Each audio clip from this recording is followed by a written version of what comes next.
Good morning, all of them. Today we are going to solve exercise 3.7. यह exercise word problem पर based है। Word problem को solve करने का सबसे सिंपल तरीका यह है स्टूडेंट्स कि सबसे पहले आप क्वेश्चंस की मीनिंग को फाइंड आउट करें। अगर आप क्वेश्चंस की मीनिंग को समझ पाते हैं तो आप क्वेश्चंस को आसानी से सॉल्व कर सकते हैं। तो स्टूडेंट्स, आज की वीडियो 3P और इस वीडियो में एक्सरसाइज 3.7 के क्वेश्चन 1, 2 एंड 3 सॉल्व करेंगे। ओके,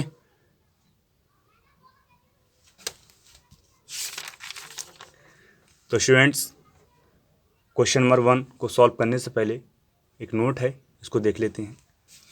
तो स्टूडेंट्स, मैंने आपको हाईएस्ट कॉमन फैक्टर और lowest common factor find out करने के कई सारे मेथड्स बताए थे आपको मैंने, लेकिन सबसे बेस्ट मेथड कौन सा है वो आप देखिए। जैसे एग्जांपल की बात करें तो हाईएस्ट कॉमन फैक्टर्स को स्टूडेंट्स आप प्राइम फैक्टराइजेशन से करें तो बेस्ट है, हाईएस्ट कॉमन फैक्टर्स को ओनली। और एलसीएम को आप वाई डिवीजन मेथड से करें तो वो बेस्ट है। तो आपको सारे मेथड्स अप्लाई नहीं करने हैं एक बार में, एक मेथड्स एक बार में अप्लाई करना है। और हाईएस्ट कॉमन फैक्टर्स को आप प्राइम फैक्टर से करें, सही है, जैसे मैंने किया है। और एलसीएम को आप डिवीजन मेथड से करें, ये मैंने एक्सप्लेन किए हैं, आपको समझाए हैं, लेकिन आप ये मेथड्स अपनाएं तो बेस्ट है। ठीक, तो स्टूडेंट्स, हाईएस्ट कॉमन फैक्टर को आप प्राइम फैक्टर से करना और एलसीएम को आप डिवीजन मेथड से करना, ध्यान रखना इस बात का। ठीक, क्वेश्चन नंबर 1 है एक्सरसाइज 3.7 का। Renu purchases 2 bags of fertilizer of weights 75 kilogram and 69 kilogram. Find the maximum value of weight which can measure the weight of the fertilizer exact number of times. तो स्टूडेंट्स, रेनू नाम की लड़की है, वो 75 और 69 kilogram के फर्टिलाइजर के बैग खरीदती है, परचेज करती है। ठीक, अब हमको फाइंड क्या करना है, find out the maximum value of weight. उस मैक्सिमम वैल्यू ऑफ वेट हम फाइंड करना है जो can measure the weight of the fertilizer exact number of times, जो इन नंबर्स में exact number of times divide हो सके। ठीक, तो स्टूडेंट्स, जब भी बात होती है मैक्सिमम की, होती है तो आप समझ जाना वहाँ पर हाईएस्ट कॉमन फैक्टर्स पूछ रहा है क्वेश्चन में, हाईएस्ट कॉमन फैक्टर्स पूछ रहा है इसमें। तो for finding maximum value of weight we have to find highest common factor of 75 and 69। 75 और 69 का आपको हाईएस्ट कॉमन फैक्टर आपको फाइंड करना है। समझ जाना, जब भी क्वेश्चंस में मैक्सिमम बर्बादी हो तो हाईएस्ट कॉमन फैक्टर निकालना होगा, और मिनिमम दिया होता है यहाँ पर तो एलसीएम लोएस्ट कॉमन मल्टीपल आपको फाइंड करना है।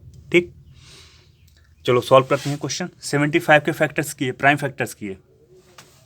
तो स्टूडेंट्स, 75 के आपने प्राइम फैक्टर्स किए, तो प्राइम फैक्टर्स को करने का सिंपल सा तरीका ये है कि आप 75 को ऐसे कर सकते हैं, जैसे 75 ये 2 से डिवाइड तो होगा नहीं, अच्छा 2 से डिवाइड नहीं होगा जाए कि 3 से होगा, तो 7 + 3 को ऐड करो, 7 + 5 को 12, हाँ 12 3 से डिवाइड होता है, 12 है ना, तो 3 से क्या डिवाइड 3 2 जा 6, 1 बचा, 1 कैरी 15, 3 5 जा 15, और 25 में 5 का टेबल 5 टाइम्स और 5 का टेबल 5 में 1 टाइम्स। ओके, ऐसे ही है। 69 है तो 6 और 9 कितने होते हैं, 12, 12 3 से डिविजल होते हैं नहीं होते हैं, तो इसको फिर 3 से करेंगे, 3 2 जा 6 और 3 3 जा 9, 23 प्राइम नंबर है। ठीक, तो 23 से ही डिवाइड होगा, 23 1 जा 23 1 जा 23, 23 में 23 का टेबल 1 टाइम्स जाएगा। ठीक, तो फैक्टर्स ऑफ 75 ये और फैक्टर्स ऑफ 69 3 × 23। कॉमन क्या है दोनों में, 3 इसमें है और 3 इसमें है, और तो कॉमन नहीं है ना, तो हाईएस्ट कॉमन फैक्टर कितना है, 3 है। तो मैं इसको लिख सकता हूँ, therefore the required weight is 3 kilogram, ये इसका आंसर है। ओके, तो क्वेश्चन नंबर 1 था।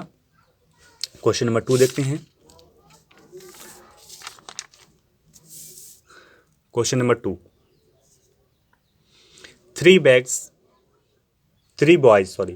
boys step off together, okay, together from the same spot their steps measure 63 centimeter, 70 centimeter and 77 centimeter respectively. What is the minimum distance each should cover so that all cover the distance in the complete stage? तो students आपको minimum distance find करनी है, ठीक है। कौन सी minimum distance find करनी है वो देख लेते हैं। What is the minimum distance each, प्रत्येक should cover so that all the can cover the distance in complete step, ठीक। तो कंप्लीट मिनिमम डिस्टेंस आपको फाइंड करनी है जिससे सभी स्टूडेंट्स कवर कर सकें उस स्टेप्स को, कंप्लीट स्टेप को, ठीक है, डिस्टेंस को। तो स्टूडेंट्स क्या है आपको इसमें करना क्या है देखते हैं। इसमें अगर बात मैंने आपको बताया क्वेश्चंस में मैक्सिमम और मिनिमम, यही समझ जाना कि इसमें क्या पूछ रहे हैं, एलसीएम पूछ रहे हैं क्या एचसीएफ पूछ रहे हैं, लॉन्गेस्ट या लीस्ट, ठीक। तो आप ध्यान रखना इस बात का। तो मिनिमम है तो मिनिमम का मीन समझ गए, एलसीएम पूछ रहे हैं इसमें। For finding minimum distance we have to find LCM of 63, 70 and 77, ठीक। तो आपको ने बताया था अभी नोट कि जब भी आपको एलसीएम फाइंड करना हो 2 नंबर्स का या 3 नंबर्स का, तो आप डिवीज़न मेथड से करें, बताया आपको ना मैंने आपको भी, ठीक। तो आप डिवीज़न मेथड से करें, ये मेथड्स आप फॉलो करें, ठीक। तो 63, 70 और 77 क्या आप देखो ये 2 से डिविजन हैं, लेकिन हम 2 से नहीं करेंगे अभी, ठीक है। ये देखते हैं कि 7 से हैं सब, हाँ 7 का टेबल जाता है तो 7 9 जा 63, 7 10 जा 7, 7 10 जा 70, 7 11 जा 77। अब देखो ये 9 से डिविजल है, क्या ये 9 से है, नहीं है, ये 9 से है, नहीं है, तो पहले 9 से कर लो आप, ठीक है। तो 9 9 जा 9, इसको सेम ऐसे उतार लिया, सेम ऐसे ही इसको लिया। अब 10, अब देखो ये स्टूडेंट्स देखो ये 10 से है, ये 10 से है और ये 10 से नहीं है, तो आप 10 से कर लो एक बार में। तो इसको तो ऐसे ही नोट कर लेंगे, फिर 10 1 जा 10, ये इसको ऐसे ही। अब ये 11 से है तो 11 का टेबल 11 में 1 टाइम्स, ये तो सेम किया, ठीक। तो एलसीएम ऑफ 63, 70 एंड 77, 7 9 10 11 कितना आया 6930 सेंटीमीटर। तो देयरफॉर कह सकते हैं the minimum distance is 6930 centimetre, ठीक। तो स्टूडेंट्स कोई डाउट हो तो मुझसे पूछ सकते हैं इस क्वेश्चन में या क्वेश्चन नंबर फर्स्ट में, ठीक। क्वेश्चन नंबर 3 देखते हैं। क्वेश्चन नंबर 3 है the length breadth and height of our room are 825 centimeter, 675 centimeter, 675 centimeter and 450 centimeter respectively. Find the longest step which can measure the 3 dimension of the room exactly, ठीक है। Tape means फेता है यहाँ पर। तो students क्या है question number 3 है और क्वेश्चन नंबर 3 में आपको लॉन्गेस्ट स्टेप पूछ रहा है, लॉन्गेस्ट स्टेप आपसे पूछ रहे हैं, ठीक। तो लॉन्गेस्ट स्टेप के लिए जब भी आप हाईएस्ट या मिनिमम, मैक्सिमम या मिनिमम या लॉन्गेस्ट, भाई मैक्सिमम या लॉन्गेस्ट स्टेप की बात है ना। तो जब भी आप अभी हम क्वेश्चन नंबर 1 किया था तो उसमें मैक्सिमम पूछ रहे थे, इसमें लॉन्गेस्ट पूछने बातें की है, तो उसमें भी हाईएस्ट कॉमन फैक्टर हमको फाइंड करना होगा। तो स्टूडेंट्स क्या है जो भी लेंथ ब्रेथ और हाइट दी है, लेंथ ब्रेथ और हाइट दी हैं, इनका हाईएस्ट कॉमन फैक्टर आपको फाइंड करना होगा क्योंकि लॉन्गेस्ट पूछ रहे हैं हमसे। तो for finding the measurement of longest step we have to find highest common factor of 825, 675 and 450। Simple है। तो हाईएस्ट कॉमन फैक्टर आप प्राइम फैक्टराइजेशन करना, आपको नाम किया है प्राइम फैक्टराइजेशन से ही है। और जब भी एलसीएम पूछें तो एलसीएम को आप डिवीज़न मेथड से करना, ठीक। तो हाईएस्ट कॉमन फैक्टर को प्राइम फैक्टराइजेशन से करना और एलसीएम को आप डिवीज़न मेथड से। तो हमने इसको किया है, देखते हैं 825, क्या ये 2 से डिविजल है, नहीं है क्योंकि नंबर लास्ट नंबर वर्ड है। 3 से है 8 2 10 10 5 15 15 3 से होता है, तो 3 से देखो 3 2 जा 6 2 कैरी, 3 7 जा 21 1 कैरी और 3 5 जा 15। फिर 275 में 5 का टेबल 55 टाइम्स, फिर 5 का टेबल 55 में 11 टाइम्स और 11 का टेबल 11 1 टाइम्स। ऐसे इसको सॉल्व किया 3 6 7 5। 3 से डिवाइड किया तो 3 का टेबल 2 में, 6 में 2 टाइम्स और 3 का टेबल 7 में 2 टाइम्स, 1 कैरी 15 और 3 5 15, ठीक। 2 + 2 4 + 5 9, 9 3 से डिविजल होता है, तो ये भी हम इसको डिविजल कर सकते हैं 3 से। तो 3 का टेबल 22 में 7 टाइम्स, 1 कैरी 15 हो गए। 3 का टेबल 15 में 5 टाइम्स, 3 का टेबल 75 में 25 टाइम्स और 5 का टेबल 25 में 5 टाइम्स और 5 का टेबल 5 में 1 टाइम्स। ओके, ऐसे इसको सॉल्व किया मैंने।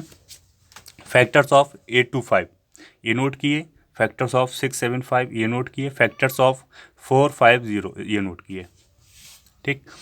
अब इन फैक्टर्स में क्या है, कॉमन क्या है देखते हैं। देखो 3 इसमें है, 3 इसमें है, 3 इसमें, तो 3 तीनों में है, 3 तो तीनों में है, तो आप 3 को ऐसे कर सकते हैं जो जो तीनों में कॉमन है, ठीक।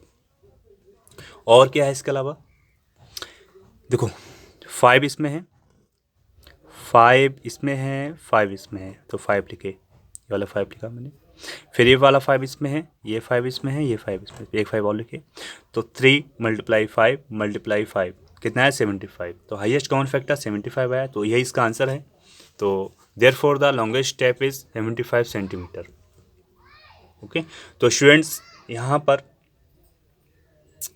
एक्सरसाइज 3.7 के क्वेश्चन 1 2 3 सॉल्व होते हैं, और नेक्स्ट वीडियो में नेक्स्ट क्वेश्चन सॉल्व करेंगे।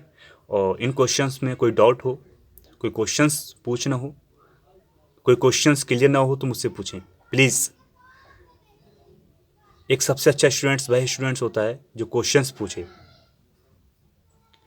स्टूडेंट्स, एक आइंस्टीन थे साइंटिस्ट, उन्होंने एक बात कही थी कि more study more problem, no study no problem.